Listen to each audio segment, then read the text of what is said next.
नमस्कार, मैं हूं अंकुर और आप देख रहे हैं सत्य हिंदी.com। एक नजर अब तक की सुर्खियों पर। रूस के राष्ट्रपति पुतिन ने कहा है कि वाग्नर समूह ने रूस की पीठ में छुरा घोंपा है और हम आंतरिक देशद्रोह से अपने देश की रक्षा करेंगे। हम यूक्रेन से संघर्षरत हैं और इस दौरान येवगेनी प्रिगोजिन का तख्तापलट का प्रयास पीठ में छुरा घोंपना है। उन्होंने कहा कि कुछ रूसी लोगों को आपराधिक गतिविधियों में भाग लेने के लिए बरगलाया गया है।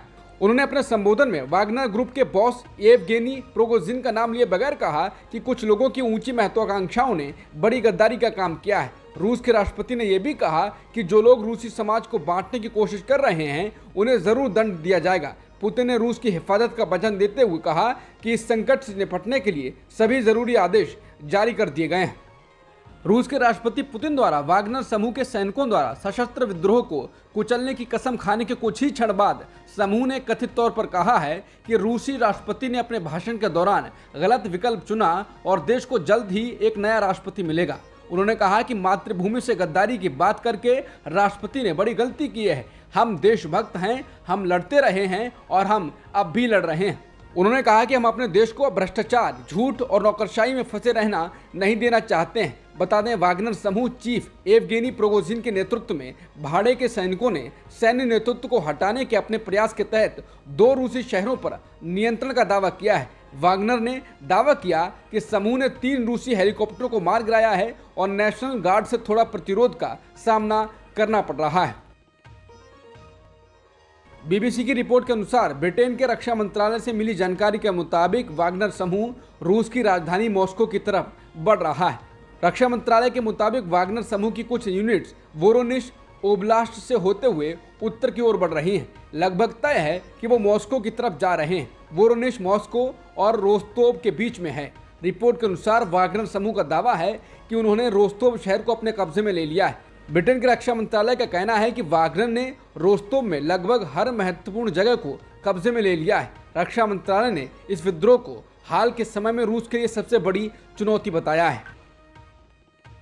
रूस में जिस वाग्नर ग्रुप पर तख्ता पलटने की कोशिश का आरोप लगा है, हाल ही में उस पर यूक्रेन में भी वहां के राष्ट्रपति जेलेंस्की की हत्या की कोशिश और यूक्रेन की तख्ता पलट का आरोप लगा था। यानी वाग्नर ग्रुप हाल तक पुतिन के लिए काम करता था। इस साल की शुरुआत में कहा गया था कि यूक्रेन में वाग्नर समूह के लिए लड़ रहे लड़ाकों में 80% जेलों से भर्ती किए गए हैं। यूक्रेनी सैनिकों से बखमूत शहर का नियंत्रण छीनने में वाग्नर समूह के लड़ाकों की बड़ी भूमिका रही थी। ये लड़ाई लंबी चली थी। इस तरह की रिपोर्ट पश्चिमी मीडिया ने दी थी। सारे मामले में लोचा ये है कि टाइम्स पत्रिका समेत सभी पश्चिमी मीडिया ने उस समय जिस ओलिगार्च येवगेनी प्रिगोजिन को राष्ट्रपति पुतिन का निकट सहयोगी बताया था, उसी प्रिगोजिन को रूसी राष्ट्रपति ने इस तख्तापलट का खलनायक बताया है। वाग्नर के सैनिक अभी भी रूस की तमाम बैरकों में रह रहे हैं और पुतिन के निर्देश पर वो कार्रवाई को अंजाम देते हैं। लेकिन वाग्नर समूह के चीफ से पुतिन का अब 36 का आंकड़ा हो गया है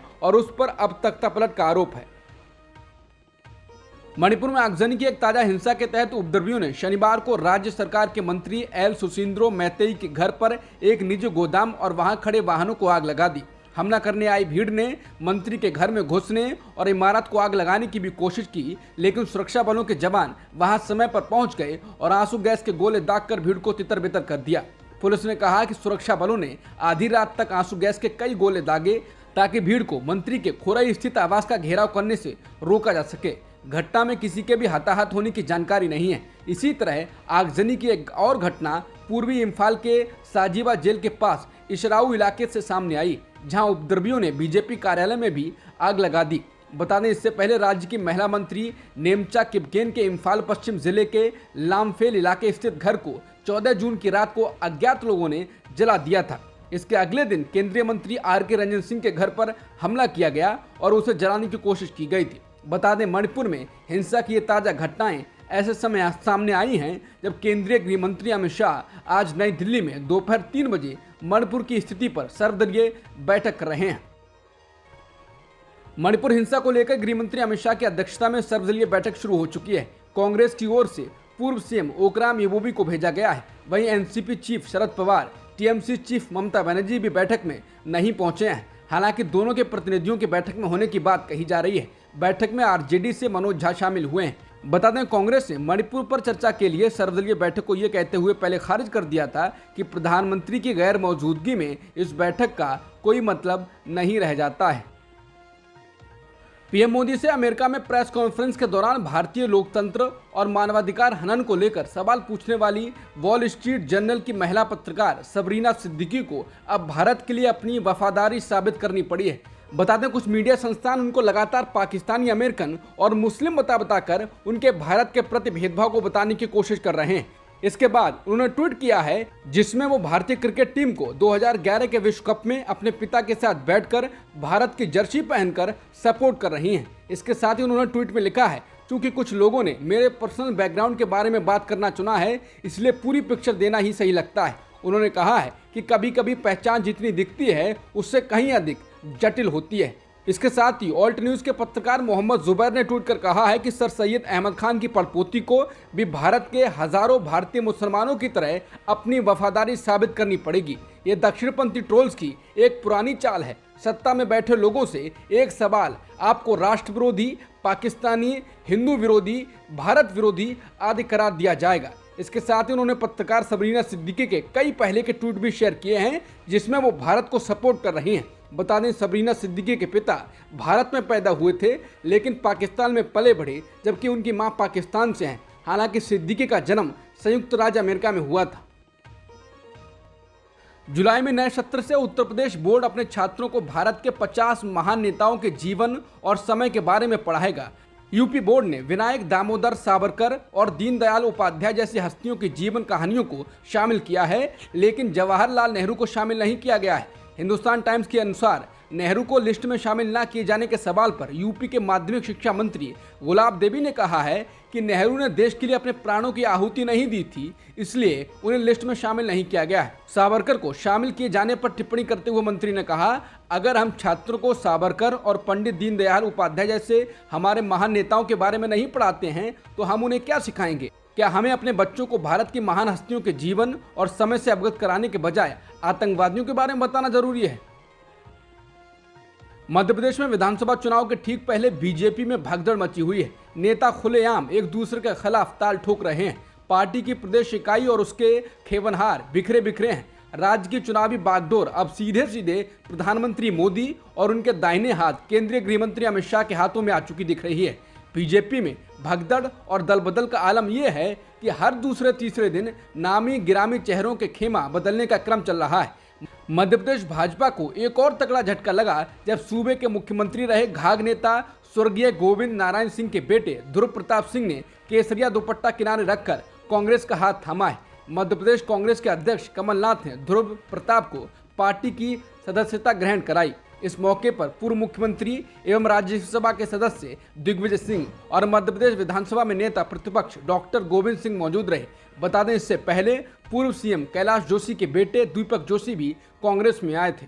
कांग्रेस नेता जयराम रमेश ने मणिपुर हिंसा को लेकर आज सर्वदलीय बैठक बुलाए जाने पर प्रतिक्रिया दी है। उन्होंने एक लंबा ट्वीट कर कहा कि मणिपुर में आग लगने के 52 दिन बाद होम मिनिस्टर ने आखिरकार आज दोपहर 3 बजे मणिपुर पर एक सर्वदलीय बैठक बुलाना उचित समझा है।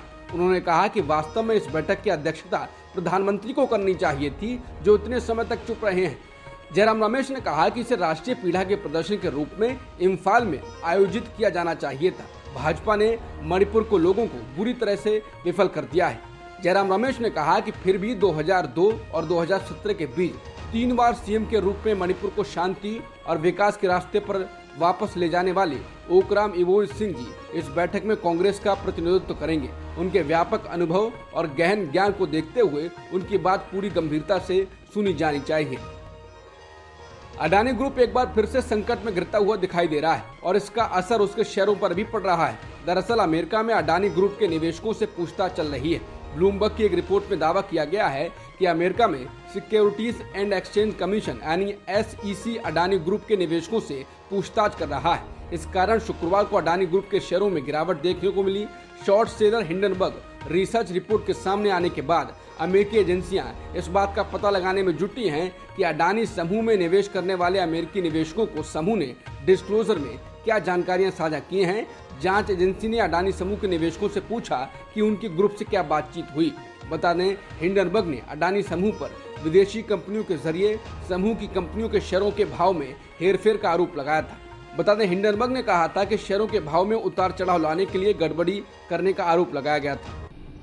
अब तक की खबरों में इतना ही। बाकी खबरों के लिए बने रहिए सत्यहिंदी.com के साथ।